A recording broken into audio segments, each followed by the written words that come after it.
Hey everyone, thanks for coming back to the BNS channel. I am on my new iPhone X. 25 miles per hour. Thank you for that. I'm on my new iPhone 10. Pretty excited about it. It is smaller, but it's as heavy as my other one, which is kind of weird. I had the iPhone 7s Plus and loved it, but of course, gotta get the new technology.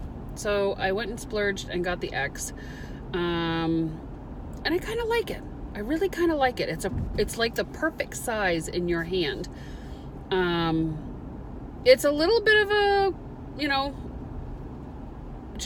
getting used to. There's some different things. There's no home button and that sort of thing. It's based on gestures, Face ID. That's kind of neat. But I wanted to come to you guys and kind of give you a little bit of an update, health-wise. I don't tell you guys everything. Sorry. And you know what? It's not because I want to be private per se, but a lot of times I don't really know what's going on, and I'd rather just get to you the information once I know. You know what I mean? Instead of dragging it out. You're also going to see I've got some redness happening underneath my nose from my CPAP mask. That's a new thing that's been happening. I have a nasal mask with my CPAP, and it's making my under my nose all red and dry. So I've been trying to lotion it up, but I have fairly oily skin anyway. So I'm on my way downstate, which is about halfway through the state. If you were to drive from the beginning of Maine to the end of Maine, so like the top of Maine to the, from Fort Kent, Maine to Kittery, Maine, it's about 8 hours. I don't know if you guys knew that. It's a really long state. So I'm driving about 4 hours to get to the middle of the state, which there's Eastern Maine Medical Center there, and they have specialists. Where I live is Northern Maine Medical, and they do have very few specialists. We have some internal medicine kind of doctors. We have family practitioners, that sort of thing. But when it comes to like cardiologists and neurologists and stuff like that, we have to go to Eastern Maine. So it's kind of a bummer, because it's not like you can just get in your car and go to your doctors. You have to plan around it, which is what I've done. So I am heading out to see my cardiologist for the very first time. I've never seen one. I'm going to give you guys a little bit of an update of what's been happening, only because some of you have been asking. Otherwise, I probably would not be going on video to share this. And if you've already heard all of it, then you can just fast forward or not delete, but just shut the video off. I'm going to share with you guys too a bit of some frustration that I have with our local doctors. It kind of makes me angry, and I went through a little spurt there where I was really, really frustrated and really upset. I'm all over that. I'm a little over that now. Still a little bit frustrated, but we're moving forward, and I guess that's all that matters. So if you guys remember, about 2 years ago, it was about 2 years ago, because it was right around the time when I quit smoking, and it's been 2 years since I've been smoking, or since I quit smoking. I had an episode where they called it migraine-associated vertigo, and if you go back through some of the videos, you'll find one of the videos that I did at that time. And it was an episode that took me by ambulance to the emergency room, because they thought I was having either a stroke or a heart attack. Well, from the moment they told me that it was migraine-associated vertigo, I've had a really, really hard time believing that. And I think that we all, as human beings, trust our own instincts with how we feel and what is going on, right? I mean, it's like driving a car for 10 years. By the time you've been driving the car for 2 years or so, you know what it sounds like. You know if something doesn't sound right. You know if something's making funny noises, if it's not running right, if it feels, different in your hands of the steering wheel. You know your car. We live with our bodies. We know our bodies. And I think that it's really funny when doctors feel like they know how you feel more than you do, because I don't feel like that is possible. When you're explaining to your doctors how you feel, it's how you feel. And, for a long time, this is kind of where the frustration comes in. I've been told that I have been a complainer, or maybe a bit hypochondriac, or just, there's always something wrong. And it's a bit demeaning, to say the least. It's frustrating, and it's just all in all shitty, to be honest with you, when someone tells you that. Because if you're not feeling good, you're not feeling good. And if you're feeling off, then you're feeling off from what you normally feel like.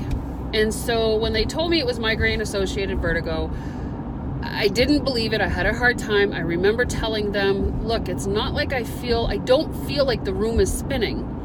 I feel like my head is spinning. I am dizzy, because I was dizzy, but it felt like I was spinning at the rate of my heartbeat. And I remember telling them that. About 4 years ago, I was diagnosed with essential tremors. Now, essential tremors are basically when your body shakes for no apparent reason. Sometimes it's stimulated by caffeine, or maybe a medicine that you're taking, or food you ate. But essential tremors are when your body kind of shakes without, like I said, without purpose or reason. I was doing that, and I have Parkinson's in my family, so I had gone to see the neurologist, and I told her, she goes, what does it feel like? And I said, well, it feels like my head is nodding or bobbing or bouncing at the rate of my heartbeat. Okay, now that was 4 years ago. And she said, oh, that's impossible. Your heart beats too fast. And I was like, okay, I feel like my heartbeat would beat slower than someone who had tremors and was shaking. I remember watching my grandmother with Parkinson's disease, and she would shake. It was just a constant shaking, and that was faster to me than somebody's heartbeat. If your heart was beating that fast, it was pretty fast. So once again, I didn't argue. I didn't have Parkinson's, but she sent me off on my way and said that I had essential tremors. Come to find out, about a month later, she no longer was practicing, but I don't know if it's just because she retired or what. But so I've been diagnosed with essential tremors. I've been diagnosed with migraine-associated vertigo. Now I know I have migraines. I've had migraines in the past. I truly believe that they were hormonal, because I don't seem to have them as much anymore. I've also had auras, which is a migraine-associated eye migraine. So you get these auras where it looks like what I call crystal eyes, where it looks like you've got crystals growing in your eyesight. So I've had that stuff, and I know what that is. I also have had vertigo. And vertigo is yucky, but it's when your middle ear is not set up on a plane, and so you feel, not on a plane, but on a plane as in a flat plane, not as in a flying plane. But when your inner ear is got what they call crystals in them, and it makes your balance off. I know what that is. I have that too, okay? So I've never really argued. I've just kind of gone with it. Every time I go to the doctor with something, they're like, well, it's probably just because you're overweight. Or the last couple times that I went to my doctor, she's like, I really don't know what to do with you. I was like, okay, well, just send me home, I guess. So when we got back from Africa, I'm sorry if I'm making this long and boring, but when we got back from Africa, my feet, ankles, and legs were swollen so badly. It was pitted edema, which means if you pressed on it, the indentation would stay there. And it was really bad. And it never went away. And I've had swollen ankles from flying, but as soon as I hit the ground and maybe a night's worth of sleep, it goes away the next morning, and I'm fine. And a lot of that is because I just never really drank water when I was flying, and you need to. So here we are. Now that was the end of June. Here we are in September and my feet and ankles are still swollen. So I go to the doctor's and the doctor says, oh, you're eating too much salt. Okay. I cut salt out completely. Doesn't go away. Well, I don't want to put you on a diuretic because if we put you on a diuretic, we'll never figure out what's going on. And I said, okay, that makes sense. So I never get put on a diuretic, and October comes around and my legs and feet and ankles are still swollen and still pitted. It's still pitted edema. And sometimes it will go down like during the night when I'm sleeping, and then I wake up in the morning and it comes back.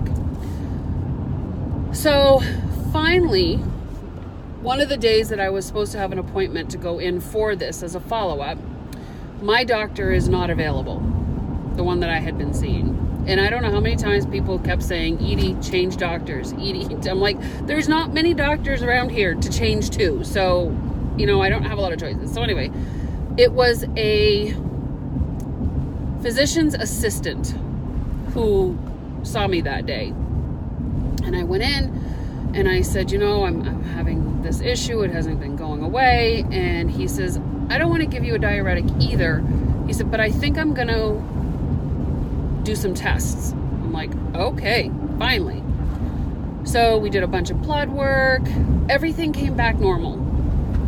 He gave me to do a stress test. I did okay on the stress test. It wasn't great, and I didn't do as long as they wanted me to, but it was okay. I did the pulmonary test. That was great. Matter of fact, they told me that after quitting smoking for 2 years, my lungs were back to normal, which made me feel amazing. And he orders the first echocardiogram.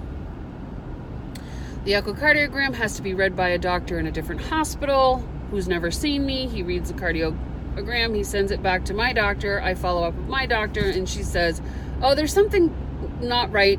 She said it doesn't look great, but we're not really sure what it is. So I don't know. Okay. Are we going to find out? My dad died when he was 56 years old from 3 consecutive heart attacks. If there's something wrong with my heart, we need to know like yesterday, because he was diagnosed at the exact same age that I am right now. Please, let's figure this out. Well, I don't think it's that big of a deal. I think it's probably something you were born with. And I don't know though. It looks like it might be a heart murmur or leakage, but I don't hear anything. So I'm not sure what is going on. Can I see a cardiologist? Okay, if you feel you need to, we'll refer you to a cardiologist. That was all of October. Never heard from a cardiologist. November finally comes around. Here we are in November. I called the doctor's office furious one morning, thinking of all of these different things. I had done some research online, which they tell you not to do, but I did anyway. I'm very medically inclined. I just really love to study medicine, and I know a lot about it. So I've done a lot of research and a lot of self-studying, and I enjoy it. So if I could have gone to school for a doctor, I probably would have, or a nurse.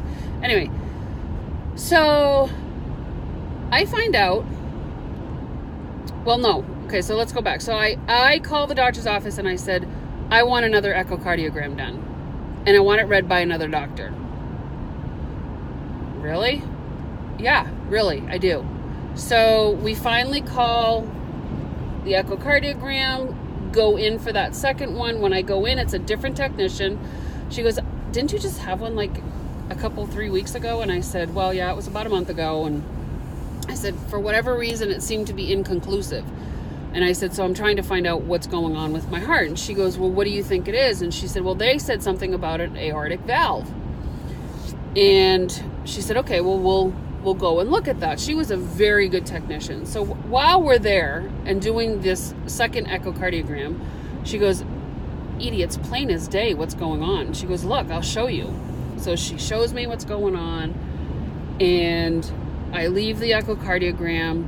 I get a call from one of the nurses at the doctor's office. We got your results of your echocardiogram, and you have aortic, what they call aortic insufficiency, or aortic valve insufficiency, and yours is moderate. She said it's not mild. There's mild, moderate, and acute. Maybe it's acute. I don't know. Anyway, it wasn't the worst, but it wasn't the least either. So it was right in the middle. And I said, okay, now that I've got a name, what are we doing about it? And she said, well, we don't know how it's, there's 2 or 3 different types of issues that can be with the valve, and we don't know what yours is. And I said, well, we need to find out. I said, I need to go see that cardiologist yesterday. So I said, do I call him or you? She goes, well, we don't really ask the patients to call, but if you want to, you probably could. I'm like, dude, you could have told me that a month ago. So I get on the horn with the cardiologist. We get an appointment. It's coming up on Tuesday, this coming Tuesday. And come to find out, with all of the research that I've done, there are 2 or 3 symptoms of an aortic valve that is not being able to push blood through the valve out of the chamber. So just to kind of explain, when you have an aortic valve issue, you have your chamber that is pushing the blood up through the aortic artery to go out into the body. Okay? So it comes in from the lungs and it goes out into the body. Well, this chamber is pushing blood up through that valve. Well, the valve's not closing, so there's blood that's coming back in. And so that chamber is having a hard time extracting all of the blood that's coming in. So a couple different things happen. The chamber will expand and work harder to try and pump the blood out. Or it just doesn't work very well and you become very tired. You have lower extremity swelling. You have what they call head bobbing or throbbing. So those 3 things right there are things that I've complained about in the last 4 years that have been brushed off to something else that are associated with having a regurgitating or a leaky valve. Now, the difference between, this is what I've learned, okay? You can go research it, but there's 3 different ways that your valve will be insufficient. So either the valve lining has of the aortic vein, okay, has spread, and so when the valve opens, it's never closing enough because it's spread open. So like if you have a closure like this, if the outside of it is spreading, then it's opening and it can't reach to close. Or there are 3 flaps on the valve. One of the flaps has torn off, and so it's not closing completely. Or it has got a lot of buildup on the outside of it. So the same thing, it kind of gets this awkward. No, what it is that there's a piece of lining that may have shedded off and fallen into the valve, and so it's not allowing it to close because there's something in there. So those are the 3 different things that can be wrong with your valve so that it doesn't close. I don't know which one I have. And obviously knowing which one you have will determine what course of action you need to take on what kind of, if it's medicine, if it's surgery, if it's nothing. So my frustration has been, in the last 4 years, I have been told that I complain about stuff, and come to find out it has something to do with my heart. So I'm excited in the sense that I'm getting to go see the cardiologist finally, and hopefully get a plan of action of treatment so that I can figure out what's going on, because it does scare me. My dad died when he was 56 years old. That's young. That's 9 years away from where I am right now. I'm not ready for that. So I need to figure this out. I need to figure it out now. I need to get better so that I can have the long life that my father was robbed of. And that's kind of how I feel. So sorry that this was such a long video. And for those of you that have stuck it out and waited to the end, thank you. sometimes I feel like I need to share the story so that people can know that they know their bodies, and that it's okay to tell your doctors, hey, look, that doesn't feel like a good reason. That doesn't feel right to me, you know? And for me, demanding a second echocardiogram was what I needed, because look, we found out that there was something that needs to be moved on. It's something that, you know, I don't want to sit and just hope for the best. And it may be something very, very menial that I can live with. Maybe it's something that I was born with and I've been living with it all my life and never noticed it. And now that I'm getting older, it's not functioning as well. And so I'm noticing it a lot more. You know, one of the other symptoms is being out of breath all the time. Totally out of breath all the time. I'm always out of breath. And I've just always blamed it on my weight. So, you know, and I have a friend whose husband just had a heart attack, and skinny. He's a thin man, healthy, never smoked. You know, I don't believe weight is the cause of heart failure. I think it doesn't help, but I don't think it's the cause of it. And, you know, it's because I'm fat isn't the reason why my valve is not working. And I don't mean that in a bad way. I shouldn't have used that word, but so anyway, it's been 21 minutes since I started this video, and I really should let you guys go. I appreciate your support and your prayers and your thoughts and your concerns and your messages that you send me and all of those amazing things that you guys do.